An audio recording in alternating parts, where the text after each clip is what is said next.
Hello guys, welcome to a new video. स्वागत है अभी आप लोग का एक और नए वीडियो में।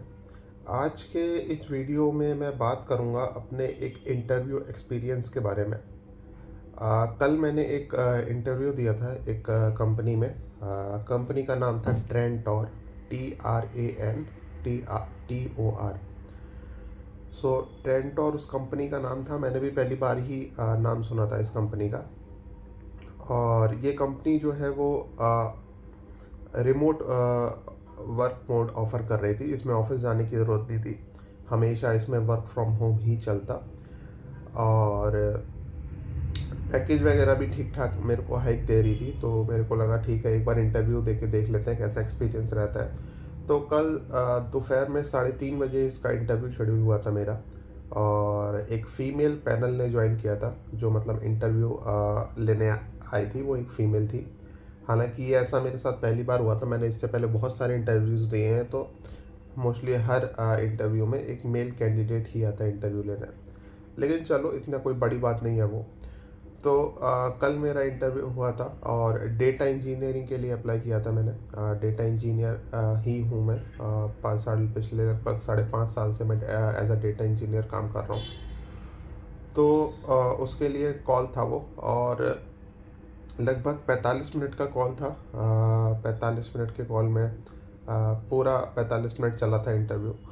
तो उसमें ऑलमोस्ट 80-85% क्वेश्चंस जो थे वो पता थे मेरे को, उनके आंसर्स, तो उनको मैंने अच्छे से बता दिया। लगभग 15-20% क्वेश्चंस जो थे वो थोड़ा आउट ऑफ सिलेबस कह सकते हैं, या फिर ऐसे चीज़ों पे थे जिस पे मैंने काम नहीं किया है। तो वो चीज़ मैंने क्लियरली मना कर दिया कि मैंने इस चीज़ पे काम नहीं किया, या फिर इस चीज़ को हम यूज़ नहीं करते अपने प्रोजेक्ट में। तो फिर उस पर फिर क्वेश्चन पूछना उसने बंद कर दिया। जैसे एक क्वेश्चन उसने पूछा था कि एयर फ्लो के बारे में, एयर फ्लो आप यूज़ करते हो या नहीं करते हो, वो पूछना चाह रही थी। तो हम लोग यूज़ नहीं करते, वो मैंने मना कर दिया। दूसरा उसने पूछा था AWS step function. AWS step function मैं सोच रहा था यार पढ़ के जाऊँ। मैंने एक बार बहुत पहले पढ़ा था, लेकिन मेरे को अच्छे से याद था नहीं कि क्या होता है वो। तो वही मैं रिवाइज़ करने का सोच रहा था कल, लेकिन वो रह गया रिवाइज़ करने से। और उसने वो पूछ भी लिया AWS स्टेप फंक्शन। तो ज़्यादा कुछ बता नहीं पाया मैं, और बोल दिया फिर मैंने कि हम लोग ये यूज़ नहीं करते हमारे प्रोजेक्ट में। इसके लिए अब उसने AWS लैम्डा फंक्शन पूछा था, तो वो मैंने बता दिया था। हालांकि हम लोग यूज़ नहीं करते, लेकिन मैंने पढ़ा था लैम्डा फंक्शन थोड़ा बहुत, तो वो मैंने बता दिया था। लैम्डा फंक्शन जो है वो एक short hand code writing service होती है। आपको कोई छोटा मोटा कोड लिखना हो, कुछ छोटा मोटा टास्क परफॉर्म करवाना हो, तो वो आप लैम्डा फंक्शन में लिख दो। और लैम्डा फंक्शन को आप किसी इवेंट के बेसिस पे शेड्यूल भी कर सकते हो। जैसे मान लो कोई आपका एक फ़ोल्डर है AWS में, S3 में, और उस फोल्डर में कोई एक नई फाइल आती है। तो वो नई फाइल जब भी कोई आए उसमें, तो उसके बेसिस पे एक इवेंट ट्रिगर हो, जो कि कोई एक पर्टिकुलर कोड को ट्रिगर करे, है ना। कोई एक कोड रन होना स्टार्ट हो जाए, तो उस कोड को आप AWS लैम्डा में डाल के रख सकते हो। और जैसे ही ये S3 वाले फोल्डर में कोई नई फाइल आएगी, वो एक इवेंट ट्रिगर करेगा, और हमारा AWS लैम्डा वाला कोड जो है वो रन होगा। अब उस कोड में आप कुछ भी लिख सकते हो, ये जो फाइल आई है उसको प्रोसेस कर सकते हो, या फिर कुछ भी कर सकते हो इस फाइल के साथ में, है ना। तो वो सारी चीज़ें आप कर सकते हो AWS लैम्डा में। AWS लैम्डा की एक लिमिटेशन होती है कि वो ज़्यादा बड़े बड़े कोड लिखने के लिए यूज़ नहीं होता है। AWS लैम्डा जो है वो 15 मिनट तक रन होता है एक कोड के लिए। तो आप छोटा मोटा कोड, छोटा मोटा टास्क परफॉर्म करा सकते हो बेस्ड ऑन सम इवेंट। तो ये चीज़ एक्सप्लेन कर दी थी। हालांकि हम लोग यूज़ करते नहीं है, लेकिन मेरे को पता था, वो मैंने बता दिया। इसके अलावा तो जो मेरा पढ़ा हुआ चीज़ें थी, वही सारी चीज़ें पूछी उसने। एक तो SQL के क्वेश्चन पूछे थे, एक पाइथन का क्वेश्चन पूछा था। क्वेश्चन नहीं पूछा था, मतलब कोडिंग क्वेश्चन दिया था, तो वो मैंने कोड करके उसको दिखाया। और इसके अलावा कुछ थ्योरेटिकल क्वेश्चंस भी थे, स्पार्क बेस्ड, पाई स्पार्क बेस्ड। ग्लू पे कुछ क्वेश्चंस थे। ग्लू में लैम्डा में क्या डिफरेंस होता है, ये चीज़ पूछा था।